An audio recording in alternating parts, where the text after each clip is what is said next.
Bonjour à tous et bienvenue sur le podcast J'ai l'œil du tigre. Je suis Claire, la muséographe et scénographe de Fun in Museum.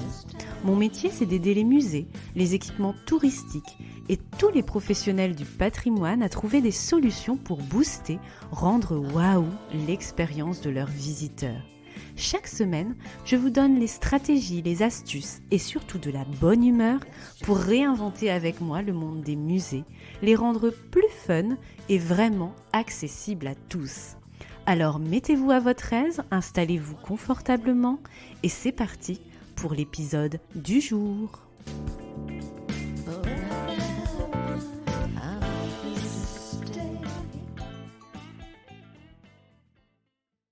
Bonjour, je suis ravie de vous retrouver dans cet épisode 4 du podcast J'ai l'œil du tigre.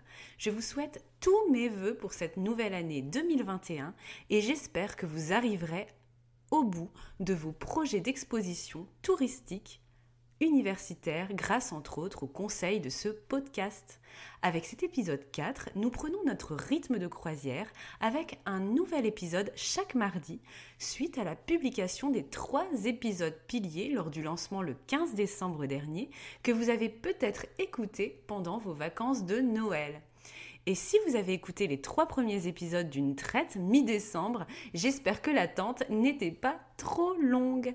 Avant de commencer chaque épisode, j'aimerais prendre l'habitude de faire une dédicace à un auditeur qui m'a fait le plaisir de m'envoyer un petit commentaire pour m'encourager. Aujourd'hui, je vous lis celui de Justine qui m'a dit sur Instagram « Très sincèrement, merci du fond du cœur pour ces podcasts. Ils sont clairs, drôles et tellement intéressants. Je me destine à être conservatrice et ma plus grande peur est de faire une expo à côté de son public.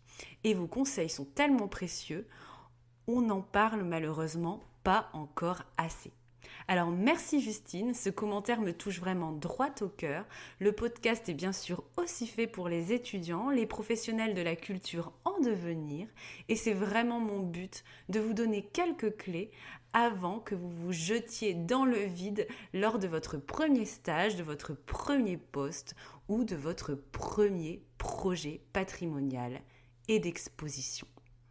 Puis, nous allons parler d'exposition et de parcours immersif, qui est l'un de mes positionnements favoris avec les expériences ludiques et multisensorielles. Rendez-vous épisode 1 si vous voulez en savoir plus. Alors, quand on parle d'immersion, on pense réalité augmentée, réalité virtuelle. Si vous confondez les deux, dites-le moi et ce sera peut-être le sujet d'un épisode Kezako une prochaine fois. Vous pensez aussi peut-être, quand on parle d'immersion, décor de carton-pâte, limite kitschouné comme à Disneyland. Vous vous dites aussi peut-être, mais Claire, ça coûte un bras tout ça, regarde l'atelier des Lumières à Paris, les écrans XXL partout, je vais griller mon budget pour 10 ans si je me lance dans un projet pareil. Le DGS ou mon président de communauté de communes ou je ne sais qui va me tuer. Alors, pas de panique, sachez que l'immersion, eh bien, avec un peu d'imagination et de créativité, c'est comme tout. Il y en a à tous les prix. Ça dépend où on place le curseur et où est-ce qu'on va décider d'agir. Et je vous avoue au passage, personnellement, j'adore travailler sur des projets à petit budget, car c'est là où on doit vraiment faire preuve, je trouve, d'agilité et de créativité. Bon après, si vous avez 1 million, c'est sympa aussi, mais on sait que ce n'est pas le cas de la majorité des porteurs de projets, alors gardons les pieds sur terre. Allez, je referme la parenthèse, c'est parti pour l'épisode 4. Avec les 4 conseils que je vais vous donner aujourd'hui pour rendre votre parcours immersif dans votre musée, dans votre château, etc., vous n'aurez plus d'excuses pour sauter le pas. J'imagine que vous vous dites « Oh là là, c'est ballot ». Des conseils, je vais être obligée de faire une expo immersive, zut. Mais avant de passer à mes astuces, j'avais envie de déconstruire peut-être une fausse idée que vous avez en tête. Au-delà de que l'immersion coûte un bras. On pense que l'économie de l'expérience, dont on parle beaucoup aujourd'hui, et que l'immersion, c'est super tendance et c'est très actuel, que ça se joue aujourd'hui. Alors moi, je vais vous dire, pas du tout. Moi qui ai étudié en long, en large et en travers l'histoire des expositions spectacles, des parcs à thème et des équipements un peu hybrides, je peux vous dire que l'immersion dans la culture, ce n'est pas la nouveauté du moment. Pensez aux expositions universelles, par exemple, à l'exposition Cité Ciné en 87 à la Grande Halle de la Villette. Ça vous dit peut-être quelque chose. Alors j'avais 2 ans pour vous dire que ce n'est pas de première jeunesse. Le parcours aussi Voyage au temps des impressionnistes à Auvers-sur-Oise dans les années 90 qui a été rénové assez récemment. Quand on pense immersion, on peut aussi penser à l'exposition Titanic que personnellement j'avais visité l'année de mon bac en 2003 à Léon en Espagne, super exposition immersive, ou bien encore Escale Atlantique à Saint-Nazaire, qui date à peu près des mêmes années, début 2000, si ma mémoire est bonne. Donc il existe vraiment déjà une flopée d'exemples d'expositions immersives. Alors quand on vous dit oh là là, les expos immersives, c'est les expos du moment de 2020, etc., eh bien, c'est une idée complètement fausse. L'immersion dans les expositions et les musées, donc ça date pas d'aujourd'hui. Faire du visiteur un héros de sa visite, le mettre dans la peau d'eux, lui faire vivre un voyage, tout ce que vous entendez, parfois c'est la réalité dans les projets et parfois c'est tout simplement de la com, de la poudre aux yeux. Il ne suffit pas de mettre votre visiteur dans le noir avec des projecteurs, avec une lumière rasante sur des sculptures, un écran géant avec un film pour dire que l'exposition, elle est immersive. Il faut arrêter un petit peu avec ces fausses idées et cette com et surtout ces expositions qui ne sont finalement pas très immersives. Le public, en plus, il n'est pas dupe. Il va s'en rendre compte si vous lui promettez une aventure, un voyage spatio-temporel à travers le temps et l'espace, et que ce n'est pas le cas, ça va pas aller du tout.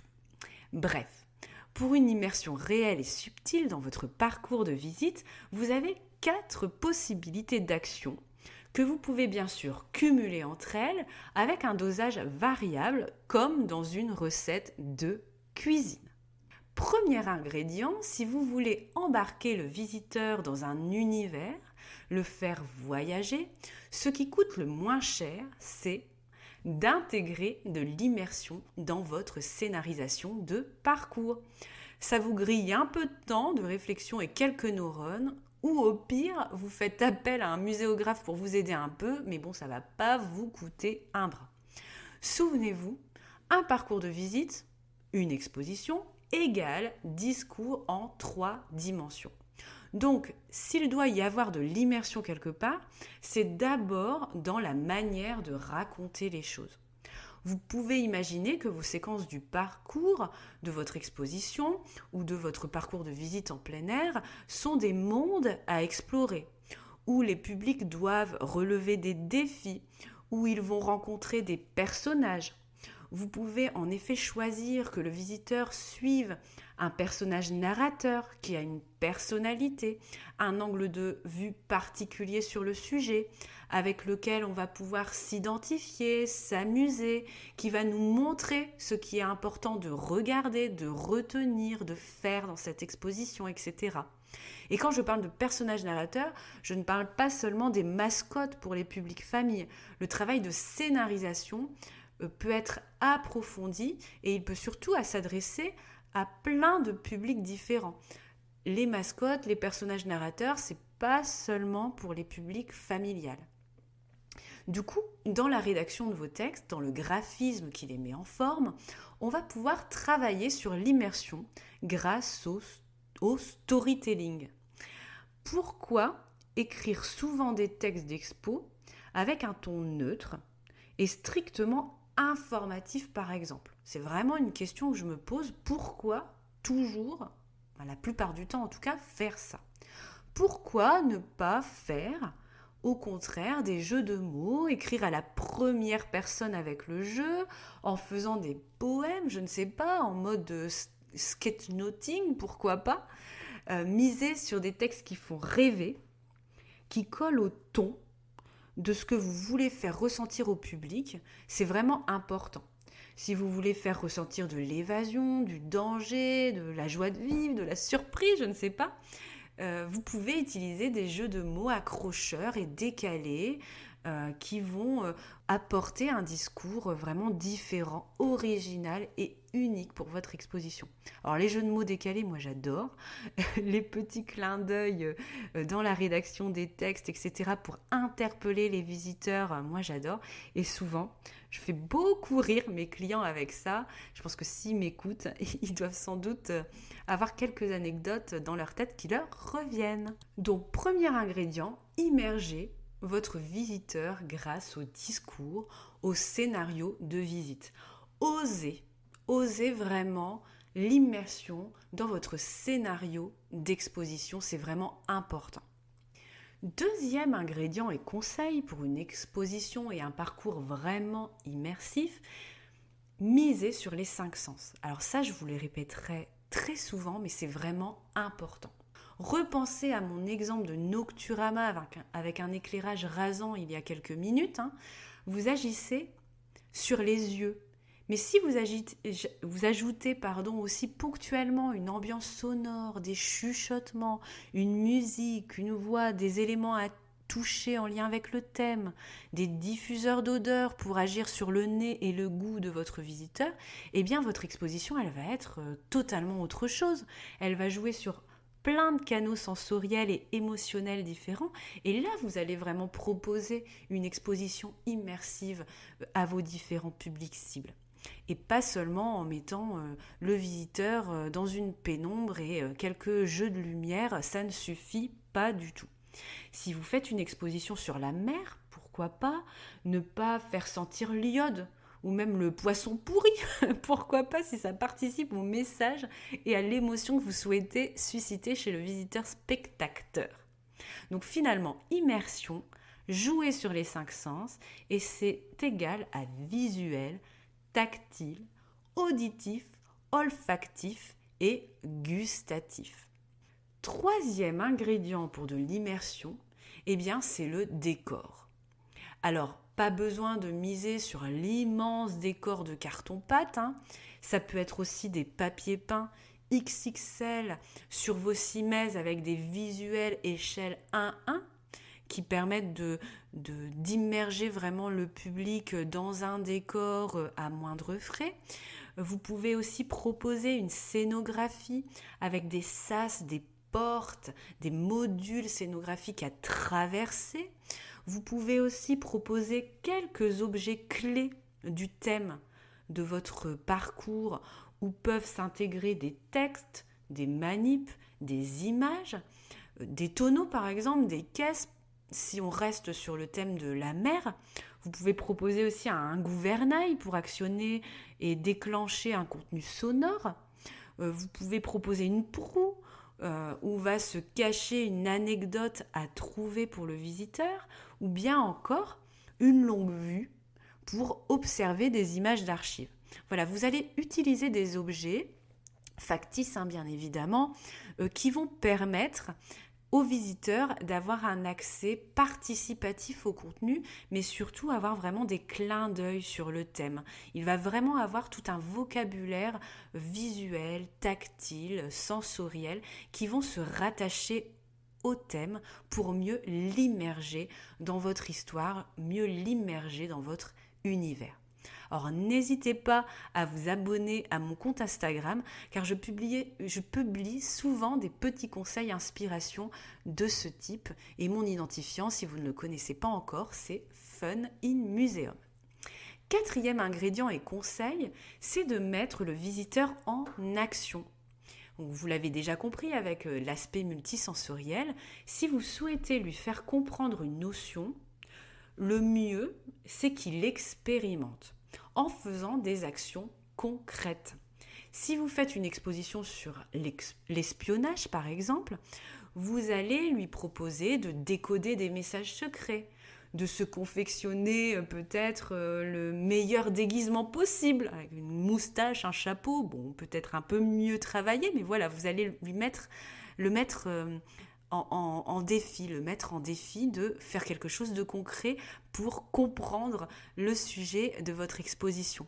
Vous allez lui proposer de fabriquer des faux papiers, vous allez lui proposer de répondre à un quiz avant que la bombe explose.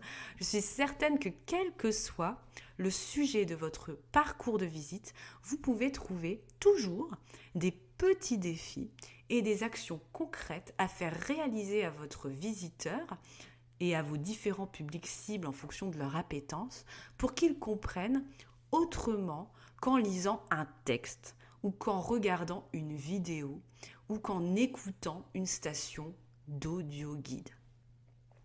Et voilà pour les 4 conseils pour une exposition et un parcours vraiment immersif à utiliser en tout ou partie au gré de vos envies et de votre budget, le nerf de la guerre, encore une fois, CF épisode 2.